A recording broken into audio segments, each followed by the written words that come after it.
My name is Geraldine Navetta. I live in New York. I am a cancer biologist / medical student, and you're watching Truth Be Told. 7, 6, 5, 4, 3, 2, 1. You'll never have the sacred stone.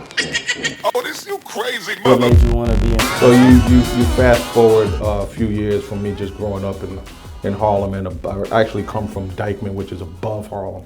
But I lived in Harlem, and my mother had a store in Harlem. And my father... Clothing store? No. My mother was the second person in the United States to do sculptured nails. Oh, wow. And I was a pedicurist in there as a kid. Only did girls, women, which was cool. Wow. But it was also me seeing, Business. Yeah, it was like, it was an empty store, and she was trying to find the right formula. I don't know where the idea came from. We had these twins, Mary and Martha. Shout out Mary and Martha if y'all ever see this. Yeah. And they worked at Pathmark, which was a supermarket. Okay. And we would put nails on those twins every day. They were fine too. Young, fine girls, tall, slim. And we would put nails on them every day, and they would come back without the nails every day. They would pop them off, pop them off, pop them off. And then one day they came back with all the nails. And it was like, we got it. And then we went to open the store, which it was never like some big deal. Mm-hmm. My father had died. About 2 years later is when she opened the store. It was never like we ever assumed that this was some hard thing to do. This is it. This is what we're going to do. Now let's go do it. That's how my mother was. Okay. So it was like, okay. And we're in the projects. Right. Like, okay, we're going to open a store. This is what we're going to do. Now let's find a store and let's go. And it was packed. It was really, really a big deal in Harlem, to tell you the truth, because we had people coming. So what year? Give me a year, because I'm trying to think. 70. 70. I'm 58 years old. It's 70. Wow, I had no idea that. 73. That whole business, went back that far.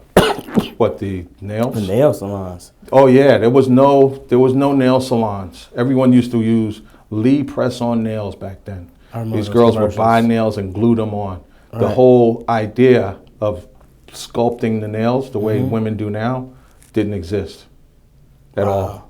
And she found the right formula of stuff, the correct material. And then I used to have to go downtown, buy the materials, pull the labels off of everything, bring it back up to the store. It was interesting, This is interesting because projecting forward, you learn how to run a business even though you weren't really officially learning. You know what I mean? It wasn't like you were in school. My mother was like that, and my brother, who tried to my brother's like 13 years older than me, so he tried to kind of take over for my father a little bit somehow, as much as I would let him. I listened to him a lot with some of the things he talked about, and he was very, very positive, very, very motivated. And my mother was the same, and it was never, hey, I'm coming to teach you how to do so-and-so. It was just, go downtown, go to this place, go get this, go get that, here's the check. Before you come home, take the label, and I was like 12. Yeah. Take the labels off, but New York is like that. New York is very much like that. You learn fast. You go to the so-and-so district and get this, that, and the other thing, and you learn that even growing up. Just, you learn where the garment district is, where the jewelry district is, where the fur district is, if you were like me, Yeah.